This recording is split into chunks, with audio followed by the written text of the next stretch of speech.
failed. It's quite dangerous to drive on. Very, very dodgy. Rust falling apart in his hand. It was crusty. 2 of your tyres were very, very old. Well, I'll just take it back to the scrapyard because I have spent quite a bit of money now on this car. A year's MOT on it.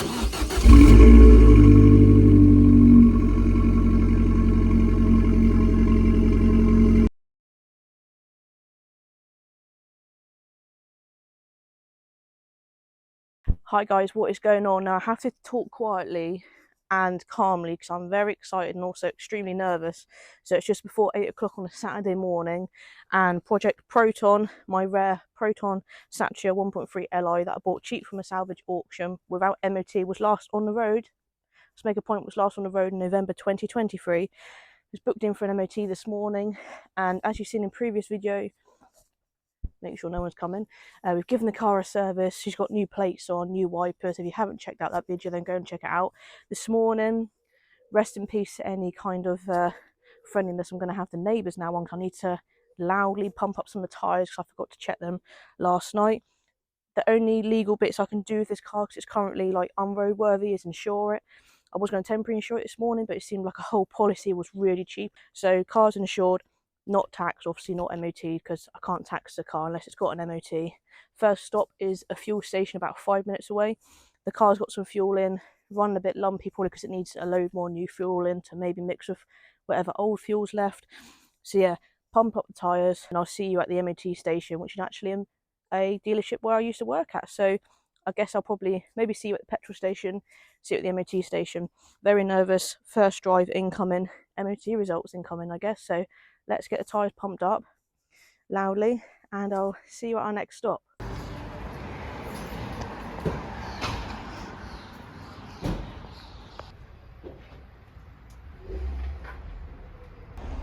So as Amber Star, I was running late because the cigarette lighter and the Proton wouldn't work to pump up the tyres. Had to move Martin's Focus in the right way so I could pump up the tyres.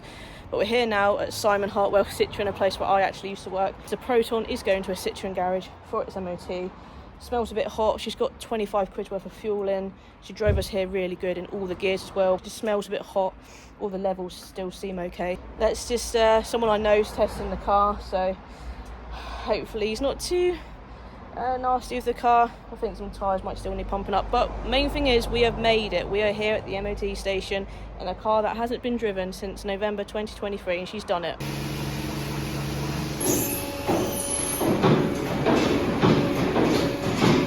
So guys, in the previous clips, this car went in for its MOT and we did bare minimum MOT preparation. The preparation was we serviced the car. That wasn't really MOT prep, but the car needed a service because I have no service history of this car, as I've already said. And we did some little serviceable TLC items. Well, wipers needed doing and they definitely needed doing for the MOT. So they were done front and rear, and we put the car on some nice new number plates, which again, probably might have been an advisory for the MOT because the old ones were a bit deteriorated. So, as I say, last clips you saw was on the 29th of June 2024, and this car went in for its MOT at a place I used to work at. Now, I was quietly confident for some reason, and I shouldn't have been because unfortunately the car, it failed. So the car is out today, so we have some good news, but let's talk about the journey because this has been 2 weeks in the making, this video. So let's talk about it failed, how badly it failed. We need to chat, we need to explain. So yeah, unfortunately the car failed. Now, it didn't fail too badly considering this car hasn't been MOT'd since November 2023. That's when its previous MOT expired. So it hasn't been on the road, driven, and with an MOT since November 2023. So just under a year. So what did it fail on? Now, I just want to say, although you can go and reg check this car and see for yourself, in the last episode of Project Proton, not many of you gave the game away. A couple of you commented saying, oh, I've seen it's failed. And I'm like trying to delete the comments because I wanted to do a whole video on the whole MOT news. And so this is what this video is today. So by all means, go and check out the reg if you haven't already. But so what did the car fail on? Let's get to it. It didn't actually fail that badly considering. First thing the car failed on, in no particular order as they say, was tyre valve stems. Now, 2 of these tyres were always on the low side. I just kept pumping them up and sure enough they kept losing air. Now the MOT tester, big shout out to Brendan here, he noticed that the tyres were losing quite a lot of air, aka pressure, because the valve stems on the tyres, you could literally bend them and all the air was just coming out. And he was like, that is quite dangerous to drive on. So it did fail on dodgy valve stems, that they were failing. So 2 of those it failed on. And another failure was a brake pipe. Now on these old cars, brake pipes tend to go, they corrode, get rusty. Was leaking brake fluid, which is very, very dodgy, and no wonder the brakes felt awful upon driving to the MOT test. So I drove it with dodgy valve stems and like no brakes. It did have brakes, but they were very poor. You could see before that a little bit of section of brake pipe had been changed before, and we needed another section. So it failed on a brake pipe because obviously it's dangerous and it was leaking brake fluid. And another couple of things the car failed on was that all important, well known in old car terms, rust. The car failed on 2 bits of rust. One bit I knew, but I didn't think it would be failable, and the other bit of rust was hidden, which I had no idea about. When bidding for his car blind, without seeing it in the flesh, there was a photo of a bit of a rusty seal, and upon just a quick look I thought, well, it's just surface rust. But when Brendan got the car on the ramp, it's an MOT tester's job to have a little hammer and poke around, and sure enough that seal was falling apart in his hand. It was crusty and there was rust all over the place. So he was like, yeah, it's going to fail on that seal. I was like, oh man. And then again, whilst the car was on the ramp, it's easier to see the car because it's in the air in front of you, eye level.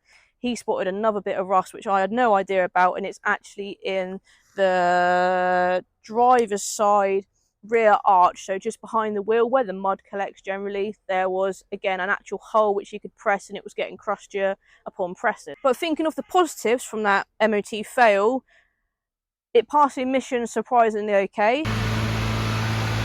Again, this car's been set up for just under a year, hasn't been driven. I thought it would fail the emissions, and not something that had to be noticed on the MOT, but again, Brendan said that 2 of your tyres were very, very old. 19 years old in fact. So this car was wearing all 4 tyres were winter tyres, which looked ugly and meaty and just not necessary basically. So it wasn't something that needed to be advised, but it was making me aware that, Amber, 2 of your tyres are 19 years old. So yeah, that advisably was like dodgy, but didn't need to be noted on the MOT. But yeah, just a not a good thing to have on the car. 2 19-year-old tyres. Yeah, I think 2 of them actually perished as well, so they got noted on the MOT. But yeah, I mean, these are things I didn't know about. I didn't know 2 of the tyres were 19 years old. I also didn't know the brake pipe was leaking. I knew the seal was rusty. I didn't think it was like holy and crusty rusty.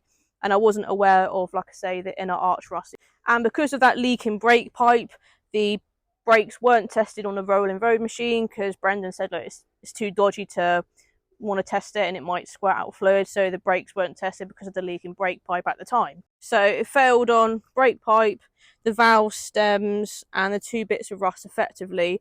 Advisories were the front brake pads are thin, which I knew about from a previous MOT. As I say, 2 of the tyres were perished, so that was advised. Advised on some coil springs being rusty, again, kind of old car problems to be expected. And the battery being insecure, which I do actually have a battery clamp at home. I think the car actually came with it, just not fitted, so that's a bit weird. So yeah, advisories minor. I'd say failures are minor as well, really. Let me know in the comments below if you think this car failed horrendously. I don't really think it did, but the car is out today, so let me explain. I'm always wondering, like, why was this car scrapped in the first place? And I'm still led to believe that it was like owned by an elderly owner. They might have passed away and the family just got rid of it, because I don't believe that the car would have been scrapped because they would have known about it failing its next MOT. As I say, one of the bits of rust I couldn't even see on the inner arch, and the seal I didn't think was that bad. It didn't look like it had been prodded before. So I generally don't think this car was scrapped with the previous owner knowing it would have failed this MOT. But however, although it failed, I could have gone down the road of, well, okay, I bought this car cheap, it's failed, it will cost money to repair and get on the road, obviously. Well, I'll just take it back to the scrapyard. But this ain't what Project Proton is about. I'm starting to fall for this little car.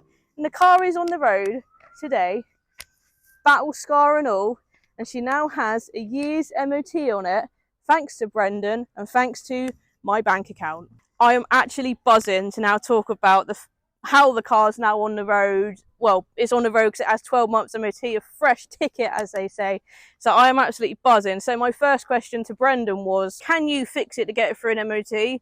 And are you afraid of a welder, because some mechanics don't want to touch rust repairs. They don't want to weld, which is fair enough. It's kind of like a skill in itself. And he said, yeah, chuck me some money and I'll get it back on the road for you. So that's exactly what I and Brendan did. And fast forward 2 weeks, because Brendan's been fixing this car up for me after his work hours. And on the 11th of July, she now has a fresh 12 months MOT. So let me talk you through what Brendan has done for me. So as you can see, the car has got a little battle scar, and I told Brendan to leave it in primer, because there's nothing worse, I feel, that when a car, say for example a blue car, has a rust patch and they paint it black, it just stands out like a sore thumb. So I said to Brendan, primer it for me, then I'll just get a tin of this blue matched up, made up, and I'll spray over it. So rust repairs have been done. So we've got the L kind of shape on the arch, and I'll show you a close up now. And also the inner wing got done, the inner arch shall I say, and that's just been like plated and stone chipped, I believe. And as I say, the outer sills has been left for me to go over, colour it in as such with some colour matched spray paint when I get it. A new bit of brake pipe section has also been added, and the brakes have had to be bled for them all to work again. Brendan actually noticed that the brake pipe, he reckons, had a little nick in it because of a forklift truck would have probably been moving this car around the scrapyard where I bought it from, and he reckoned the brake pipe would have had a little nick in it from the forklift. He said there was a little scrape mark, so that's quite interesting. So we think that's probably what happened. As I say, there's been a brake pipe change before, and obviously this one has to be changed because of a forklift or maybe because of age. Can't 100% be sure. Brake pipe is all done, brakes bled, no more leaky brake pipe.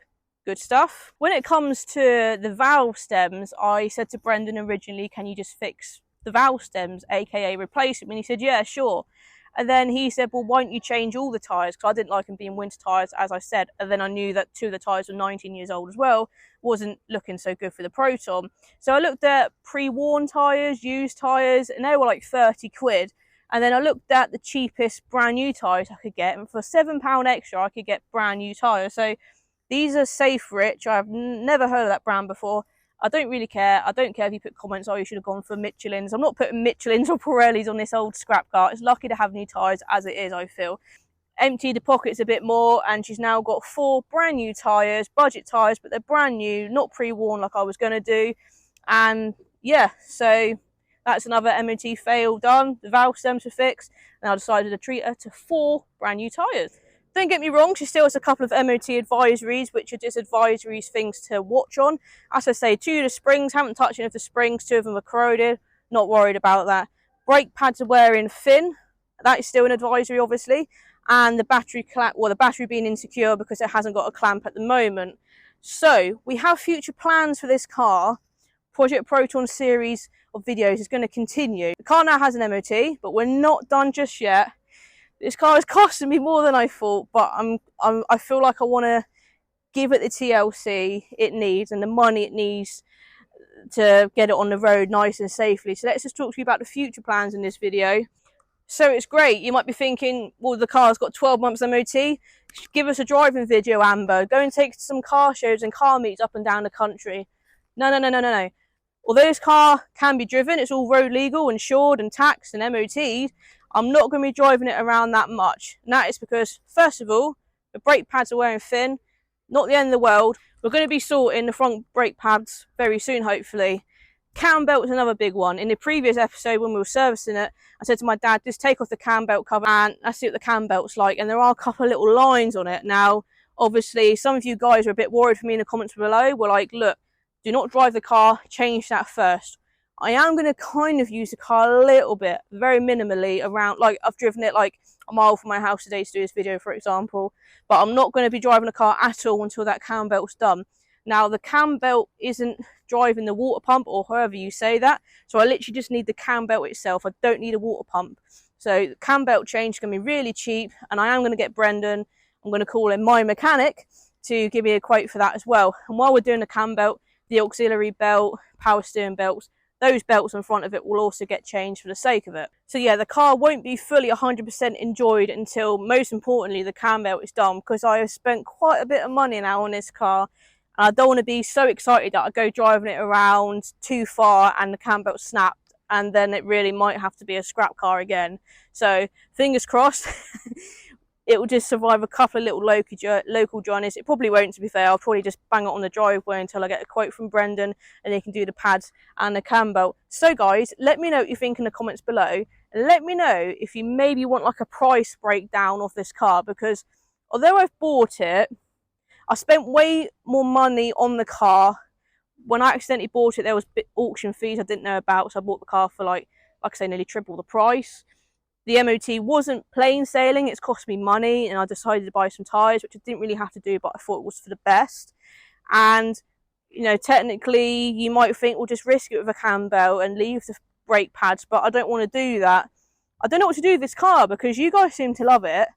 I do love it, but I haven't yet driven it to give me that more love for the car, if you see what I mean. So until the cam belt and brake pads are done, I will then start driving it and enjoying it, as I've just said. But I don't know what to do with this car, really. A few of you are like, modify it, but obviously that will cost more money, but it would look cool lowered. Not that I can really find lowering springs because it's a rare car, and it would sound cool and look cool with a little back box on it. But I don't know. What I'm thinking is, I haven't bought this car to sell, really, because I would be probably out of pocket. I might be able to, from what the car owes me, I might be able to break even or make a couple of £100 profit, if that. So at the moment, I'm just going on the fact that I don't care what this car's costing me. I just want it to be okay and loved. And that's kind of where I've been going. I've been emptying out my pockets, chucking money at this car, at the MOT, buying it accidentally, all these auction fees I didn't really know about. It's not the auction's fault, it's my fault.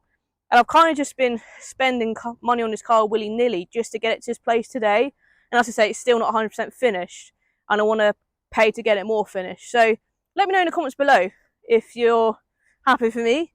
Like, I am buzzing. I'm just trying to kind of like keep it on the down low, because I can't yet drive this car as much as I would like to. I just want to get it 100% safe to drive with the pads, especially the cam belt, as I say. And then we'll film that long awaited come and drive with me in my what should be crushed Proton. So yeah, let me know if you've enjoyed this video, and sorry for the pause in Project Proton videos. I was hoping to have filmed this video and got this out for you last week, but obviously getting it back on the road's taken it a bit longer than expected, but I cannot complain. Massive thank you to Brendan. Let's all say thanks, Brendan, in the comments below, because although I've paid him to do the job and get the car on the road, he never slagged it off. He was kind of optimistic like I was, like, yeah, it didn't fail too badly. Some mechanics might be like, look, just scrap this old rubbish car, but he wasn't. He was on the same level as me. Let's just get it sorted, it's worth it. And yeah, it's nice to be working with someone that sees the good side in the car like this. So thanks for watching this video. Let me know what you think of the MOT results in the comments below. I'll see you in another video. Thanks for watching. Oh, and of course, we will be giving this car much needed clean in another video to come.